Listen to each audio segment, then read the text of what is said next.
Jeez, I'm Denver, half man, half amazing, born again man farm.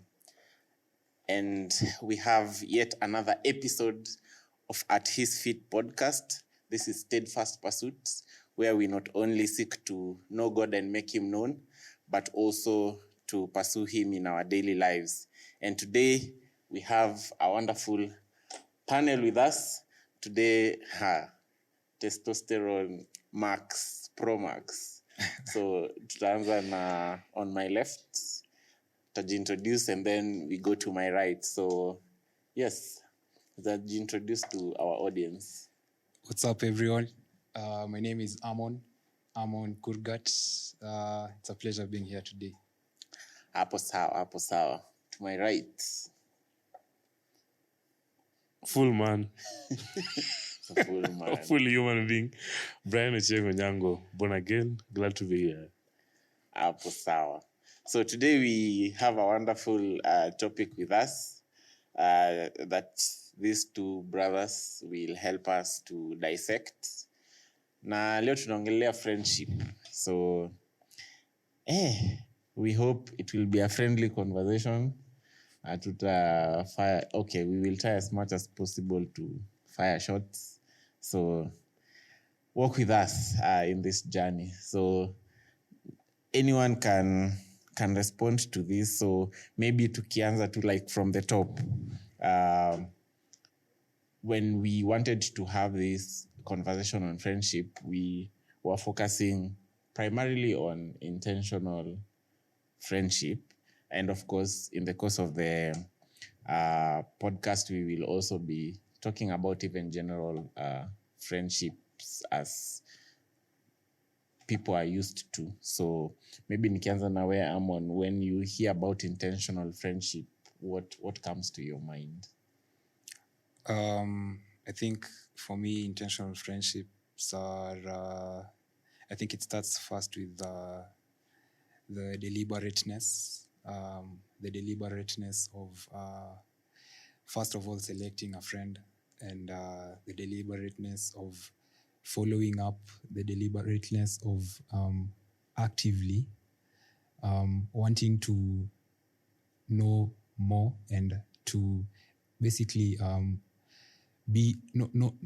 see the other person be a better version of themselves, like someone you want to see grow and someone you also want to be accountable to as a friend, because I believe it says in Proverbs that there's a friend that sticks closer than a brother. So I believe that is the epitome of what intentional friendships are. So sasa umesema kitu on selecting friends. So do you like sit down and say, like unaanza ku profile watu and then identify ule mmoja, I want to be intentional to make him a friend or make her a friend? Is that what you mean? Ama maybe in the course of your interaction, one person stands out and you decide to go through the journey of friendship nae?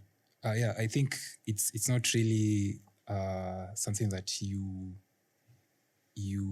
might even knowingly know that you're selecting someone. I feel like for me it has been subconscious. It's the way you two relate. It's the way you two interact in different, like on a different level rather, where you find that you share common interest. You find that you have a common goal.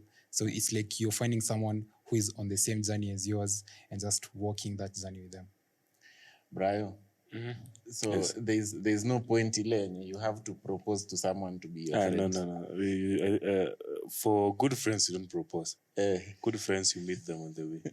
Ina happen too. Yeah, because unaweza propose German but see, you're putting out a proposal. Hey, Jama, can I be your friend? That will be weird. Weird. That one will make it feel like we are signing into a business contract. Yeah. Yeah, so at least when it's mutual, you guys won't struggle keeping along. But when we agree that I want to become your friend, you'll always be at a pressure of trying to do everything because we had agreed. So it's like a contract. You're working on a contract. But when it's mutual, it's a bit easier for you guys. Na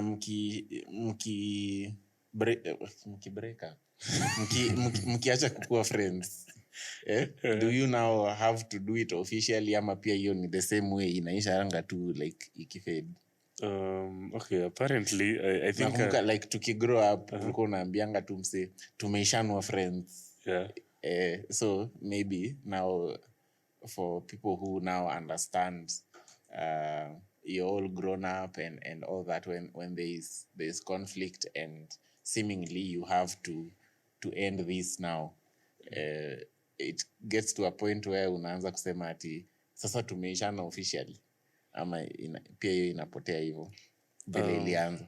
Okay, thinking on that, I think personally, on a personal level, I think I'm a person who really pushes for friendships.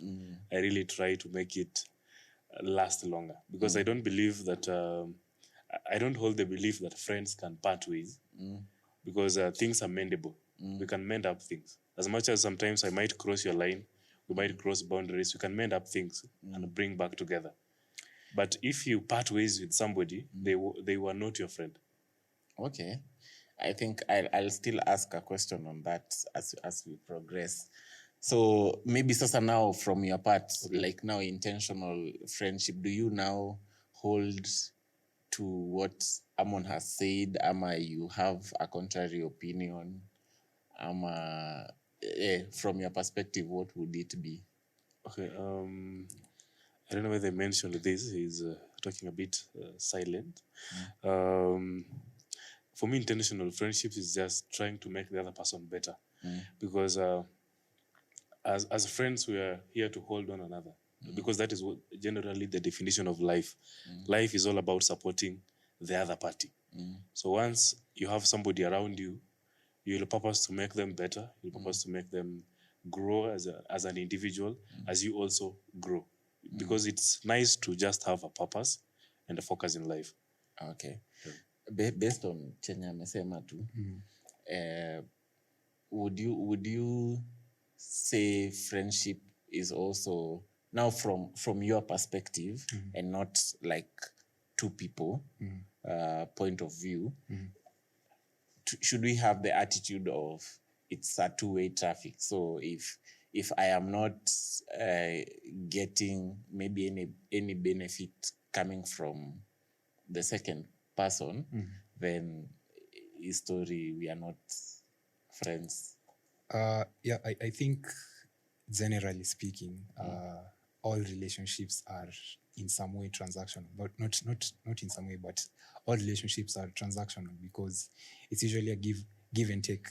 So if for me as a person, I do not see the benefit in us conversing, or rather if I feel like I am doing too much more than what the other person is doing, I feel like it is natural for us humans to take a step back, because then you know, when something like that happens, it is human nature to feel like you're being sidelined. And so I feel like if for something, for friendship or for any relationship to be sustained and to actually grow into something, to grow, to continuously grow, there has to be a give and take. And I know it sounds bad when I say give and take, but it's just what it is. It doesn't have to be you know, the big things like money and such, but it's just it's a give and take naturally. So it's not like it's draining on one part and feeling on the other. All right.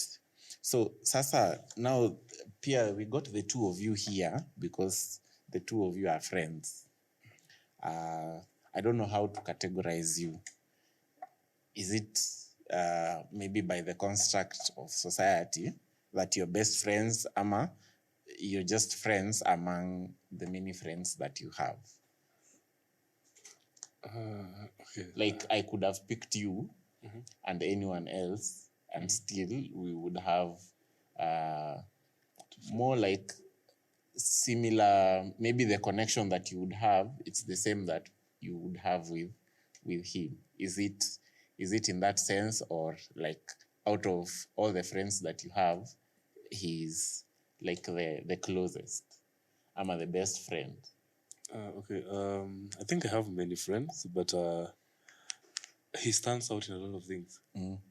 Yeah, so I think our friendship with Amon, I don't think it's just the normal friendship, but it's more of being there for each other, more of standing with each other.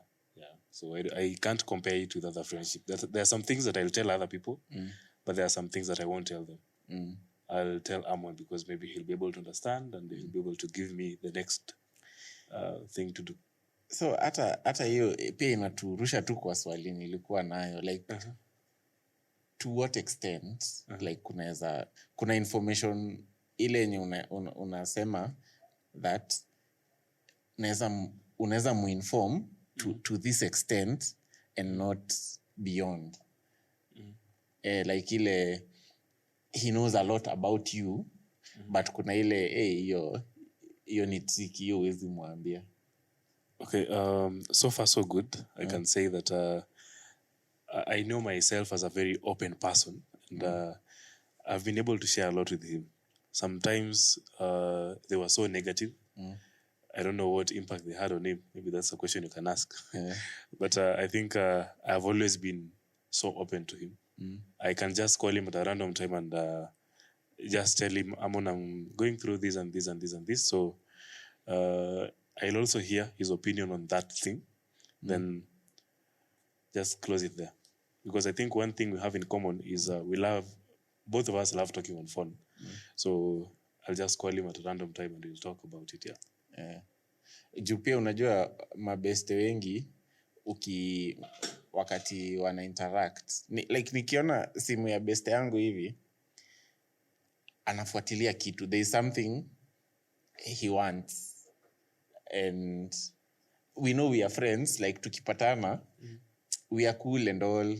Nikiona tu call yake tutasalimiana, unaendelea aje, but sasa atakuja now to the main points, kitu ile yenye alikuwa anatafuta. So maybe from what he's saying kuna like information unaweza patiwa ikue like hiyo hata imekudestabilize wewe, you're like mazee ungefaa kuniambia hiyo story.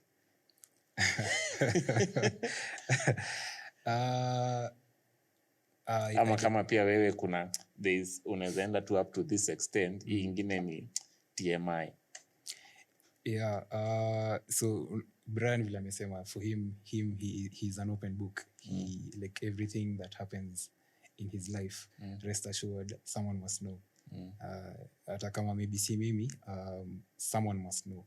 So yeah, I feel for me like what when he calls me and he tells me like whatever is going on in his life. For me, I'm not usually like si chukuliangi vibaya.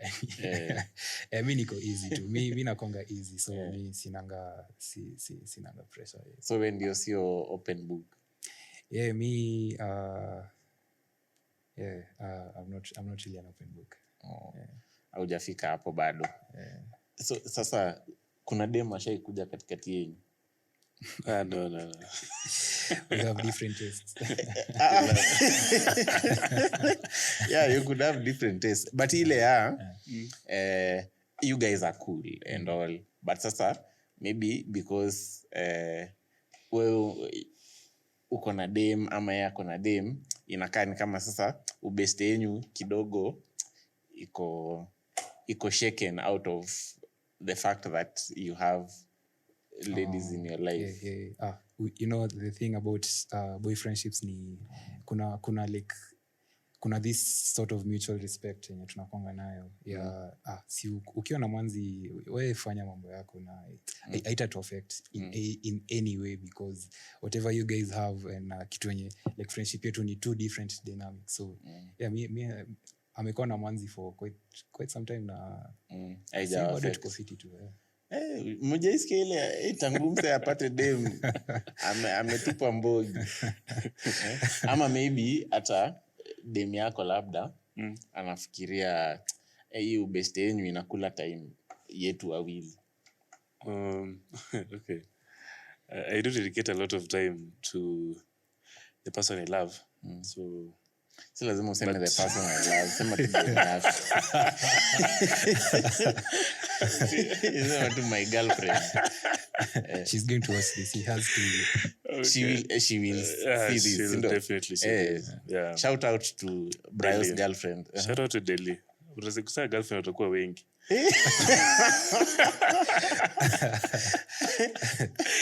Yeah, okay, definitely. She knows about our friendship. And she has never been against it at any point. And as much as there's that demand of time and attention and everything, I personally take it as an initiative to create time to call Hammond and, have a chit chat for 30 minutes. So then, yeah. Okay. And I think it's honestly something good yenye. Kama anajua Hammond is a close friend of yours. Yeah. Pia mkiwa na noma, anaweza tafuta Hammond. Maybe kupata nini shida ya best, even though najua Hammond atakutetea most of the time. So kuna kwanga, unajua pia sana wanaume mmekuwa mabeste mpaka kuna zile jokes mko nazo zenye ni jokes na zinaweza enda over the top. So nyi mshaifika hiyo point yenye you're feeling like hizi nini zenye tuko nazo, either hata tuseme jokes, maybe the way you know each other, kuna zile vitu zenye mnadu you feel like hii haija glorify God, and somehow maybe wewe umeiangalia in hindsight, sio in the moment. In hindsight you feel like what we have done haija glorify God, but haikukuuma vile, like you feel like ni part of life. Maybe to throw shade. Throw shade at maybe some exes. Ongeza sauti. Throw shade at some of the exes. Na unajua saa zingine una speak out of emotion, alafu baadaye nimesikia siku hizi kuna kitu inaitwa post-yap clarity. Post-nap clarity. Post-yap. Post-yap. Yap clarity. Yani yap sasa ni ya kuongea. Yap ni kuongea. Yeah, post-yap clarity. So after baadaye ndio inakuhit sasa huko. Una cringe mbaya, I think that's like you should have done better. Yeah, you should have. We should be cautious with our words. So I think ndio kitu moja yenye I think ndio one of them. Yeah. Post-yap clarity yako ni gani? Okay, I'm so easy on a lot of things. I only get mad once a year. Yeah. And I'm hoping itaisha. It was 0 once a year. It was 0 per year. I rarely go to those extremes. Because I think most of the time, unless tu ni Arsenal imepigwa, nimeweza mlemea kidogo. Of which ni rare. So ni kama wewe ndio unaumianga most of the time. Mfano sit. Pole. Sorry. Yeah, so I don't think if I've been in such extremes, but in most occasions, I think the latest time that we talked about God's word, I was telling him to download some Spotify stuff so that he can do a follow-up. So I always try as much as I can that our first goal in our friendship was Christ. Mliset hadi goal. Nauliza tu. Unajua wengine wanakuanga tu mabeste. Subconscious. Subconscious. We didn't set it that we have agreed on this. So Christ being the center of it. So I've always been trying as much as I can to ensure that our friendship glorifies Christ. Yeah. So I don't think kama tumejipata in that moment of hapa naye tumejicheza. because we don't go to such extremes unless we are going to an extreme of going to mission work. Yeah. But I think pia venye amesema, sometimes you can speak and you think all is well, and then sasa ukianza kupata hiyo post yap clarity, maybe unaweza jicheck we mwenyewe, you're like, it may not necessarily be the two of you are sitting down and you're like, hatukufanya poa, but maybe individually tu ukiwa within your closet, you're like, hey, hapo hivi I should have done better. Yeah, so in such circumstances, not even in such circumstances, so maybe now as friends, and as you had alluded to the verse that a friend that sticks closer than a brother, should you always aim to glorify God within your friendship, ama it's something that ina come out like as a fruit, ile now people can look at the two of you and say, by the way, hawa wase wawili ubeste yao ni ina glorify God, ama do you now sit down and intentionally mnaanza kusema, by the way, hii friendship yetu, goal number 1, number 2, number 3. So I don't know what's the rationale. Sisi, me and Brian, we became friends through Pastor Kip. Na ilikuwa juu Pastor Kip aliona tulikuwa tunapenda vitu the same kama na wale preachers wenye tunasikiza almost the same preachers. Na out of that ndio hiyo friendship ikagrow, na imekwanga tu glued by that desire to know more about God. Na I think it is through that na hiyo, this subconsciously just knowing that this is like someone you're accountable to. There's something that Faith spoke about today, na pia me it hit hard, the fact that we will have to give an account even of our friendships. And so it goes to show that the friendships that we have to be mindful of the fact that we will have to give an account. And on that day, what will matter ni, did our friendship build up to this moment? Like, were we preparing for this? Were we really doing what ought to have been done at that time? Yeah, and for those who are watching, we do our recordings on Sunday, and as he's saying, Faith was our preacher today, and she was speaking to us about stewardship, and that is what Amon is referring to, akitupatia hiyo point. Okay, so how long ago was that, like the way you mulikuja kupatana? That was at the start of 2023. 2023. Yeah. So, Brayo, within hiyo time yote, hadi sahi, maipata conflict? No.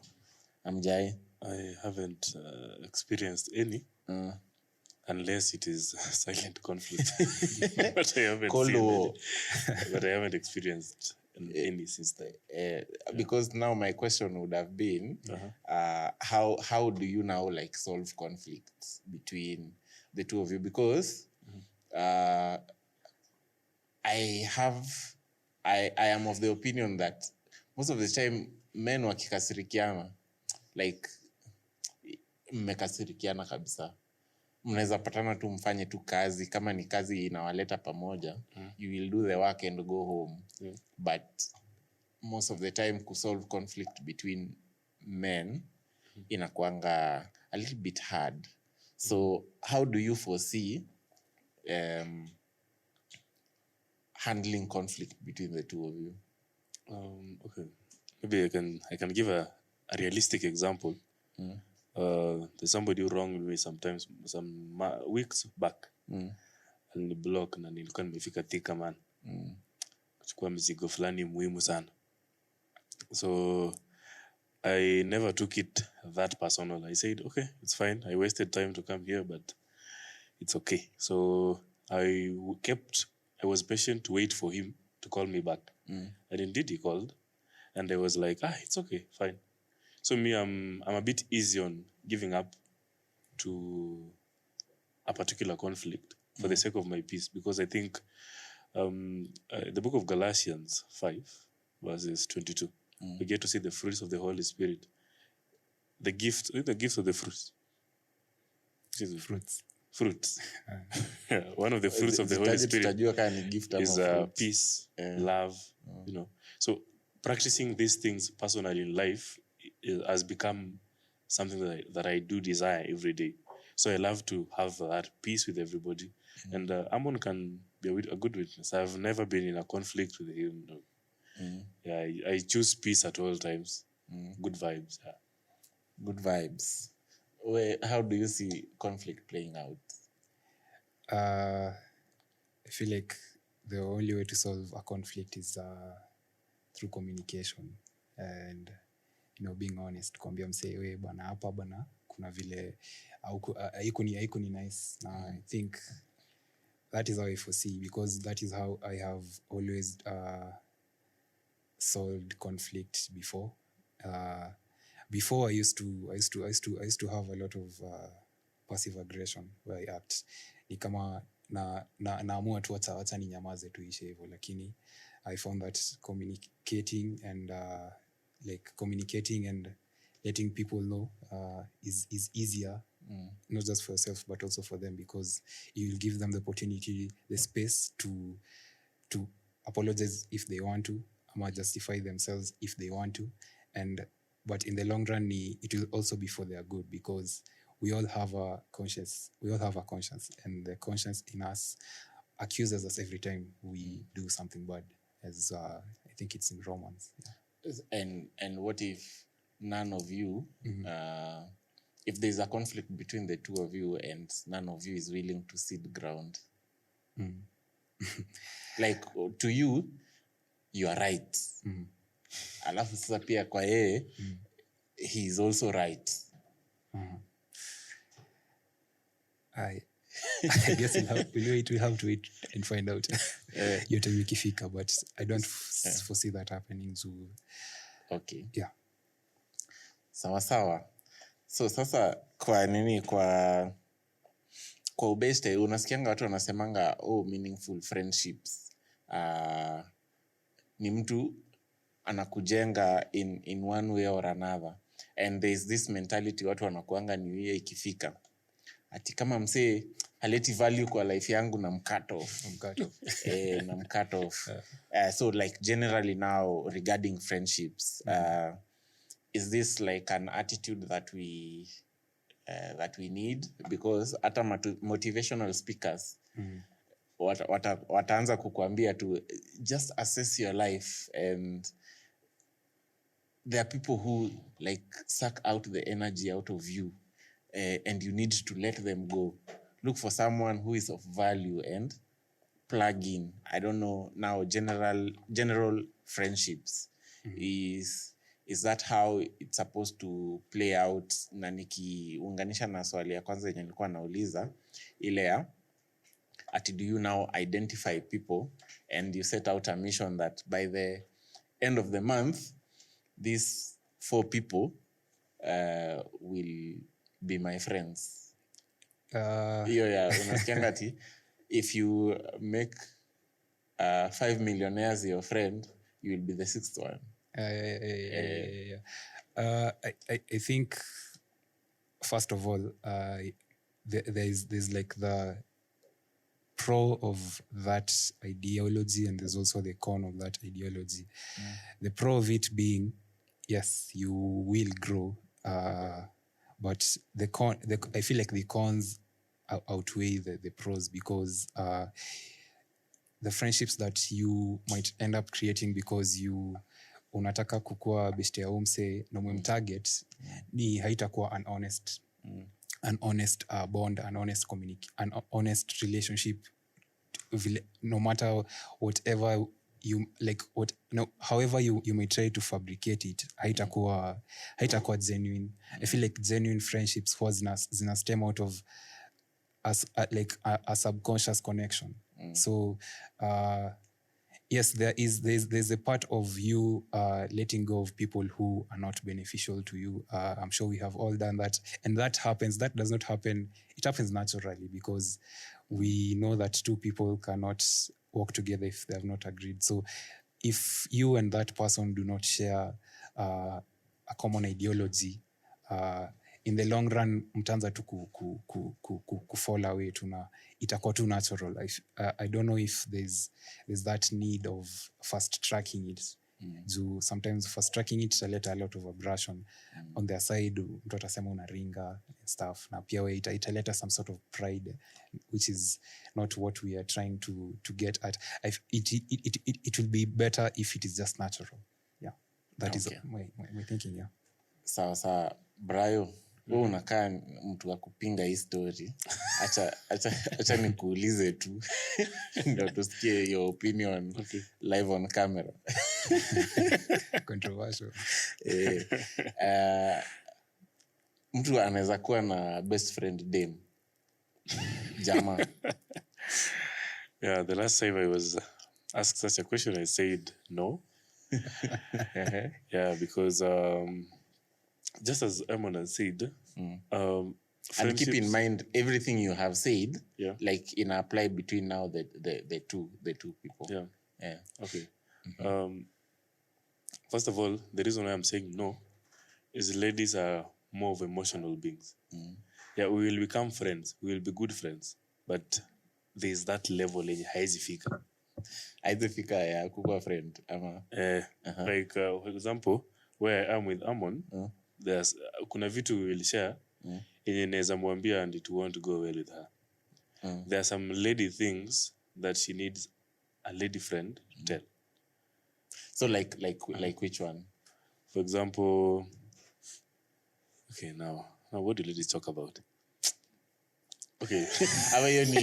With the assumption that you know chenye wanaongelelea. Okay. Ama even for the man, like what can't you talk to the ladies about? For example, I'll just use an example that I used initially. For example, if I have a STI. Or if you have an STI. Yeah, for example. Gonorrhea and all. Not gonorrhea and all. Okay, only gonorrhea. Yeah, for example, how can I be able to tell her? She's my best friend, yes. I need to go to hospital. Now, how will I be able to tell her? Because nowadays, these diseases are not transmitted only by sexual activities, but also if you're using these, especially kukalia, it's easy for you to transmit a disease. So if you get one through that, how will you be able to tell them that, maze, imenipata? It will be so comfortable for me to tell Amon because he's my best friend, that atanipeleka hadi OC and it will still be okay. Amon unaweza kuwa na tabu kuambia demo kuna STI. Lady best friend. mi nimekuwa na lady best friends before.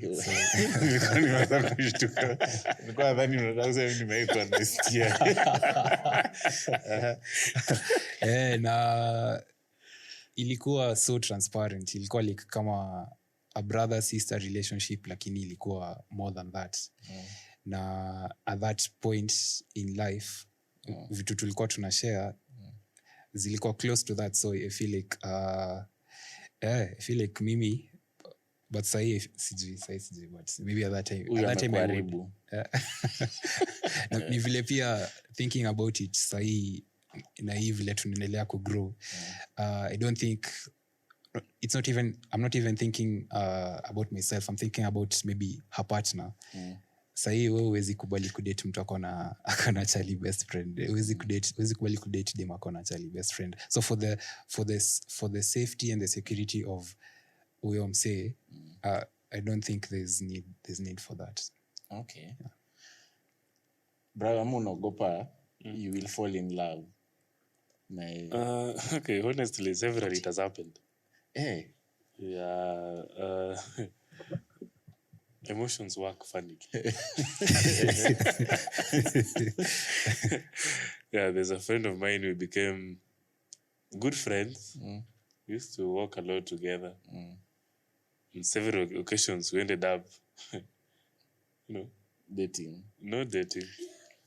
Or having sex. No, we only kissed and kissing randomly. Kissing randomly. You kiss randomly. Unajua demu yako anaochi hivi. Umesema watch. But hiyo ni before akumeet kama demu ya Brayo na watch. He's a changed man. He's a changed man. I hope he also kisses you randomly.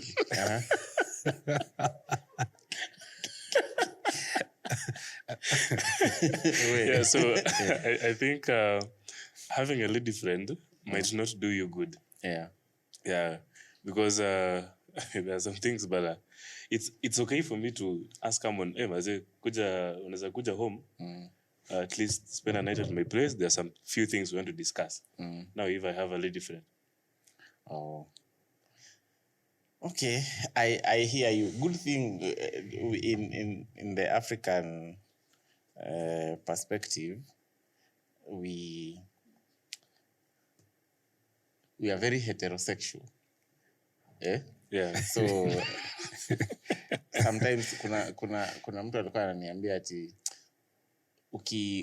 ukifungiwa na dem kwa room at some point to hata kama ana maybe in your own eyes she's not as beautiful to you, but if you're the two of you anaanza kurembeka pole tu and you give way.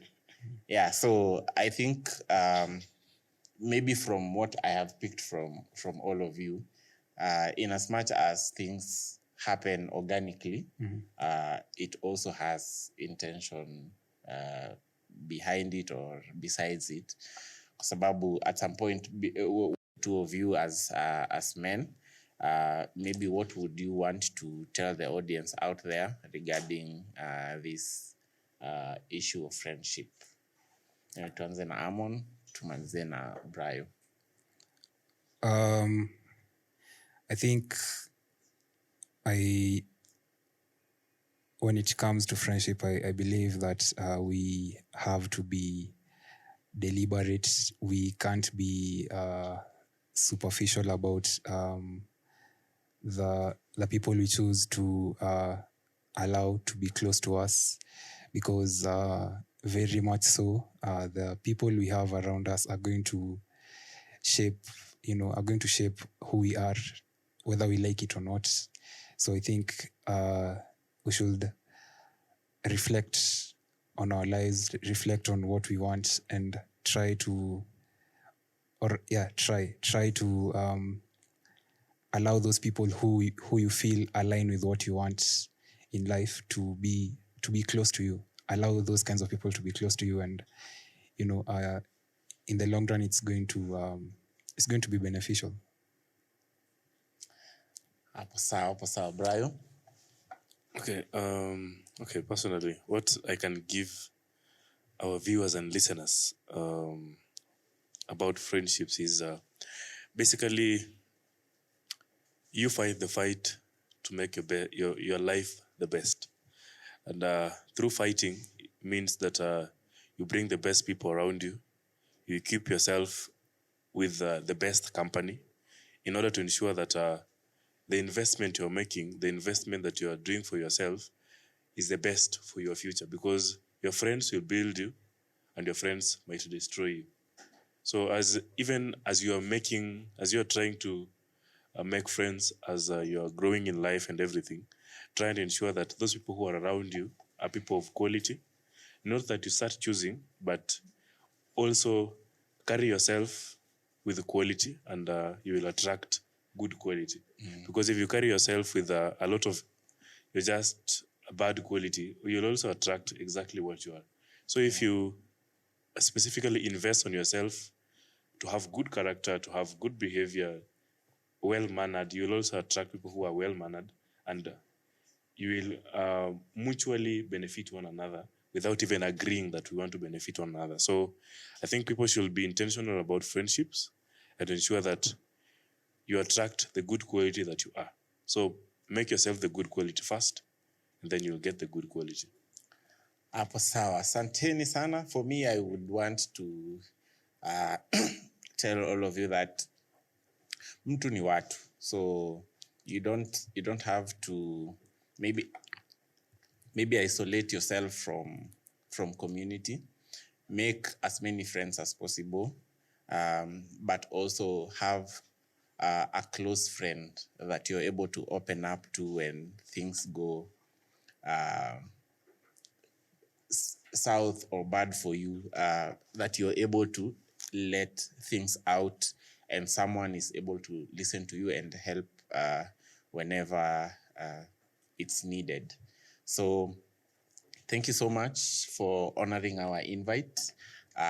This segment has definitely been oozing sauce, and we hope that going forward, we will continue to have such rich conversations and be able to pursue God in our daily living, as our segment is referred to as steadfast pursuit.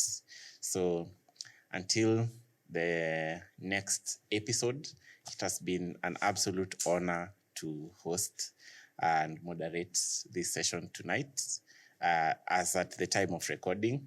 So may God bless you, and see you in the next one.